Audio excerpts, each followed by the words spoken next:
இன்றைய அரசியல் ஆடுகளத்தின் முக்கிய செய்திகளை பற்றிய ஒரு அலசலை பார்ப்போம். முதல் செய்தி, நேற்று வந்த செய்தி மாதிரியே ஒரு அதிர்ச்சி செய்தி. சென்னையில் இருக்கக்கூடிய கிண்டி அரசு மருத்துவமனையில், அதுக்கு பேர் கிண்டி கருணாநிதி அரசு மருத்துவமனை. முதல்ல ஏற்கனவே நல்ல பெரிய ஹாஸ்பிட்டல்லாம் செயல்பட்டுக்கிட்டு இருந்தது. ஓமந்தூராரெல்லாம் ரொம்ப ஃபேமஸான ஆஸ்பத்திரி. ஆனால் கருணாநிதி என்ன பண்ணார், அவங்க அப்பா பேரில் ஒரு ஆஸ்பத்திரி ஸ்டாலின் என்ன பண்ணாருன்னா, அப்பா பேருக்கு ஆஸ்பத்திரிக்கு வைக்கணும், இருக்கிற ஆஸ்பத்திரியில் எதையும் வைக்க முடியாது. ஏன்னு கேட்டிங்கன்னா, சென்னையில் ராஜீவ்காந்தி ஹாஸ்பிட்டல்னு பேர் வச்சுட்டாங்க, இன்னொன்றுக்கு ஸ்டான்லி ஹாஸ்பிட்டல்னு பேர் வச்சுட்டாங்க, அதுக்கடுத்து ஓமந்தூரார் ஆஸ்பத்திரின்னு பேர் வச்சுட்டாங்க. இவங்க அப்பா பேரை ஆஸ்பத்திரிக்கு வைக்கிறதுக்கு ஆஸ்பத்திரி இல்லை, அதுக்காகவே ஒரு ஆஸ்பத்திரி கிண்டியில் கட்டினார். இவர் கட்டி அதுக்கு அவங்க அப்பா பேர் கருணாநிதி ஆஸ்பத்திரி அப்படின்னு வச்சார். இன்றைக்கி சம்பவம் அங்கே தான் நடந்திருக்கு. கிண்டி அந்த அரசு மருத்துவமனையில் ஒரு இளைஞர் 31 வயசு ஆகுது. அவருக்கு ஒன்றும் புற்றுநோய் இல்லை, ஹார்ட் ப்ராப்ளம் இல்லை, எதுவும் இல்லை, பித்தப்பையில் கல். விக்னேஷனும் 31 வயது இளைஞர். தனியார் மருத்துவமனையில் போய் சிகிச்சை பார்த்துருக்காரு, பணம் கொடுக்க முடியலை. ஒரு நாளைக்கு தான் தனியார் மருத்துவமனை 1 லட்சம் 2 லட்சம் பார்த்து செலவு பண்ணியிருக்காரு, பணம் கொடுக்க முடியலை. வேறு வழி இல்லாமல் இந்த கிண்டி மருத்துவமனையில், கருணாநிதி மருத்துவமனையில் சேர்ந்துருக்காரு. பேரே சரியில்லை. அந்த பேர் வச்சதுலேருந்து நேற்று ஒருத்தர் டாக்டர் கத்தி குத்து வாங்கினதும் அந்த ஆஸ்பத்திரியில் தான். இன்றைக்கி அந்த இளைஞர் திடீர்னு இறந்து போயிட்டார். இறந்து போனதுக்கு ஏன்னா ஆயுள் நம்ம கையில் இல்லை, ஆனால் அவர் அவங்க குடும்பத்தில் சொன்ன காரணம் டாக்டருங்களே இல்லை, சிகிச்சை பார்க்குறதுக்கு சரியான டாக்டருங்களே அங்கே இல்லை. அதனால் அவர் இறந்தது சரியான சிகிச்சை மட்டுமில்லை, டாக்டர்களே இல்லாததுனால தான் அரசு மருத்துவமனையில் இப்படி ஒரு நிகழ்ச்சி நடந்திருக்கு அப்படின்னு சொல்கிறார். வெட்கக்கேடு. நேற்று தான் ஒரு டாக்டர் கத்தியில் குத்தப்பட்டார். இன்றைக்கி மறுநாளே ஒரு இளைஞர் உயிர் போயிடுச்சு. 13ஆம் தேதி நைட்டு அவனுக்கு வயிற்று வலின்னு ஹாஸ்பிட்டலுக்கு கூப்பிட்டு சேர்த்தோம்.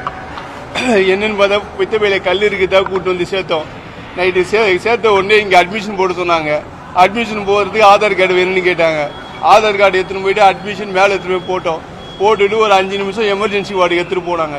எமர்ஜென்சி வார்டில் படுத்தோ எதுவுமே பார்க்க வைக்கல, சும்மா வீல் சேரில் உட்கார வைக்கிற மாதிரியே கூப்பிட்டு போயிட்டு வீல் சேர்லேயே சும்மா குனிங்க ஏந்திருங்கன்னு பார்த்துட்டு ஒன்றும் இல்லை போங்க அப்படின்ட்டு ஒரு ஊசியை போட்டுட்டு நார்மல் வார்டு கூட்டு போய் போட்டாங்க.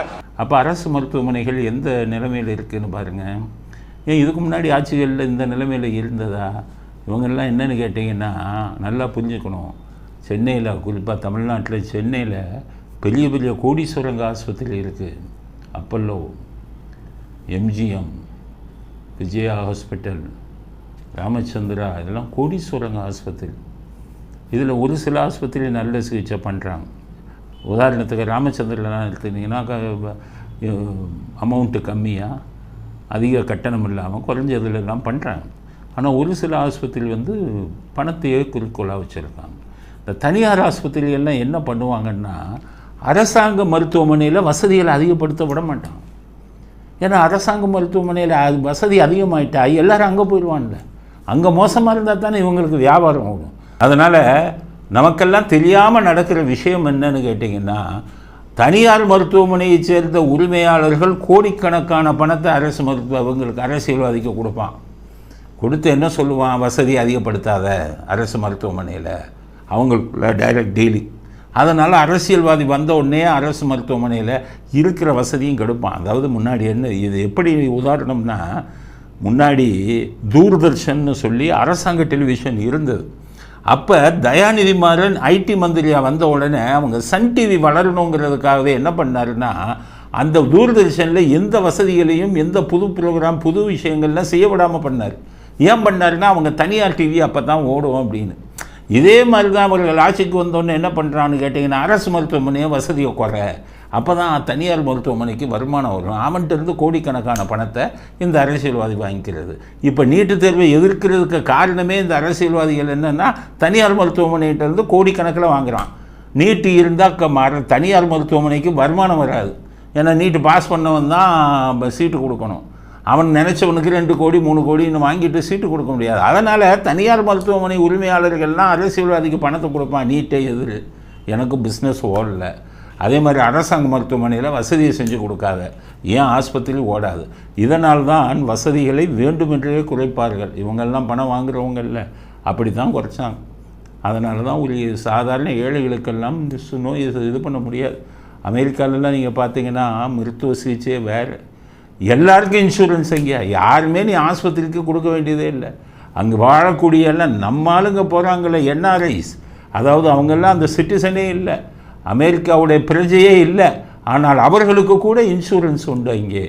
அதுக்கேற்ற மாதிரி அவங்க எல்லா வசதிகளையும் அங்கெல்லாம் வெளிநாடுகளில் மக்களின் உடல் நலத்துக்கு அவங்க தான் பொறுப்பு. அங்கெல்லாம் பார்த்தீங்கன்னா ப்ரிஸ்கிரிப்ஷன், அதாவது நீங்கள் பில்லு டாக்டர் எழுதி கொடுத்த பில்லு இல்லாமல் ஒரு மாத்திரை வாங்க முடியாது. நம்ம இந்தியாவில் அப்படி இல்லை. இந்தியாவில் பார்த்தீங்கன்னா மெடிக்கல் ஷாப் வச்சுருக்கிறவனே இது கொடுப்பான் மருந்து. டாக்டர் மாதிரி இவங்க போய் கேட்பாங்க, எங்கள் உடம்பெல்லாம் வலிக்குது, அப்படியே அவன் மாத்திரை எடுத்துக்கிட்டு சாப்பிடுங்க சரியாயிடும். அது சரியாகுமா இதாக எதுவும் பார்க்குறது இல்லை. மெடிக்கல் ஷாப் கொடுத்தா வாங்கி சாப்பிட்றவங்க எத்தனையோ பேர் இருக்காங்க. அப்போ இங்கே எல்லாத்துக்குமே. அதனால் அமெரிக்காவில் நீங்கள் வாங்க முடியாது. அதுக்கு காரணம் என்ன சொல்கிறான்னா, அமெரிக்கா உங்களுடைய உடலில் நோய் எதிர்ப்பு தன்மையை வளர்த்துக்கங்க. எல்லாத்துக்கும் சின்ன சின்ன விஷயமெல்லாம், சின்ன சின்ன உடலுக்கு வரக்கூடியதெல்லாம் உங்கள் உடம்பு தானாக குணப்படுத்த முடியும். ஆனால் நீங்கள் உடனே மாத்திரை, தலைவலிக்கு தான் ஒரு மாத்திரை, ஜுரம்னா ஒரு மாத்திரை, உங்கள் உடலில் இருக்கக்கூடிய பிரச்சனைகள்னால தான் தலைவலியாக வருது, இதுவாக வருது. அந்த பிரச்சனைகளை சரி செய்யக்கூடிய சக்தி உடலுக்கே இருக்குது அப்படின்னு அமெரிக்காவில் மாத்திரையே கொடுக்க மாட்டான் மெடிக்கல் ஷாப்பில், டாக்டர் ப்ரெஸ்கிரைப் பண்ணால் தான். அதனால் இங்கேருந்து போகிற நம்ம இவங்கெல்லாம் இங்கேருந்தே குரோசின்னு, ஜெலுசில்லு, அந்த டோலோஃபோர் இதெல்லாம் வாங்கி கொண்டு போயிடுவாங்க. ஏன்னா நமக்கு மருந்து சாப்பிட்டா தான் இதாகுங்கிற ஒரு உடல். இதை அரசியல்வாதி சாதகமாக பயன்படுத்துகிறான். அதனால் என்ன பண்ணுறான்னு கேட்டிங்கன்னா, தனியார் மருத்துவமனைகள்லாம் கோடீஸ்வரங்களாக இருக்காங்க. கொரோனாவில் அத்தனை மருத்துவமனைகளும், தனியார் மருத்துவமனைகளும் கோடிக்கணக்கில் சம்பாதிச்சிட்டாங்க. மக்களுடைய வரி பணத்தை, மக்களுடைய பணம் எல்லாம் ஒரு ஆஸ்பத்திரி வச்சுருந்தவன் கொரோனாவுக்கு அப்புறம் 4-5 ஆஸ்பத்திரி திறந்தாங்க சென்னையில். காரணம் மக்களை கொள்ளையடித்தார்கள்.